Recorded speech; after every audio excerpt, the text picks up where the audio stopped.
Bonjour à tous. Donc aujourd'hui, nous allons voir comment tester un fusible à l'aide d'un multimètre. Donc avant toute chose, rapidement, je vous ai fait un petit schéma très simple pour vous aider à comprendre comment fonctionne un fusible de façon claire et simple. Donc là, j'ai mon fusible et à l'intérieur, donc c'est pareil, hein, c'est un schéma de ce fusible. À l'intérieur de ce fusible, j'ai un fil, donc là c'est la partie que j'ai représentée en rouge, qui est dimensionnée de façon à laisser passer une certaine quantité d'électricité. Donc ça, c'est en fonction du calibre du fusible. Là, par exemple, pour la démonstration d'aujourd'hui, voilà la mise au point, on va le faire avec un fusible de 2 ampères. Donc, ce fusible de 2 ampères, il a un fil à l'intérieur qui est moins résistant que celui qu'on trouvera dans un fusible de 16 ampères, par exemple. Donc, en cas de surtension ou de court-circuit, ce fil, il va tout simplement fondre et le fusible sera HS, car il ne laissera plus passer le courant. Donc là, on imagine bien que si le fil fond, le courant ne pourra plus traverser le fusible. Donc voilà comment un tout petit fusible comme ceci protège votre alimentation, votre installation électrique. Donc passons sans plus tarder à la manipulation à faire avec le multimètre afin de tester le fusible. Il faut savoir qu'il y a des fusibles en verre, parfois, donc dans lesquels on arrive à voir le fil à l'intérieur. Donc ça, c'est facile de voir si le fil est coupé. Ou alors, on a des fusibles avec une cartouche sur le dessus, une petite pastille rouge en règle générale. Donc c'est facile aussi, ça permet de voir si le fusible est HS sans multimètre. Donc si la pastille rouge est présente, le fusible est bon. Si la pastille n'y est plus, c'est qu'elle a fondu, donc le fusible est HS.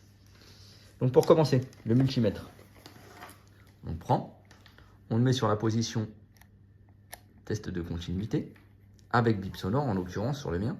Donc là, je sélectionne le petit reflet. Voilà, je sélectionne la position test de continuité avec bip sonore. Je teste le bon fonctionnement de mon multimètre.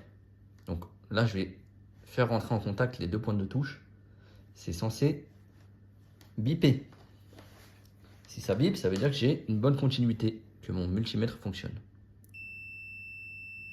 Voilà, parfait. Donc maintenant que je me suis assuré que mon multimètre fonctionnait correctement, attendez, il n'était pas si mal placé ici, je vais tester le fusible. Donc, très simple, je le pose, je viens entrer en contact avec mes pointes de touche de part et d'autre du fusible, et si le fusible est bon, donc si le fil n'est pas coupé à l'intérieur, je vais avoir une continuité et mon multimètre va sonner. Je vais inverser juste comme ça vous voyez les valeurs qui s'affichent.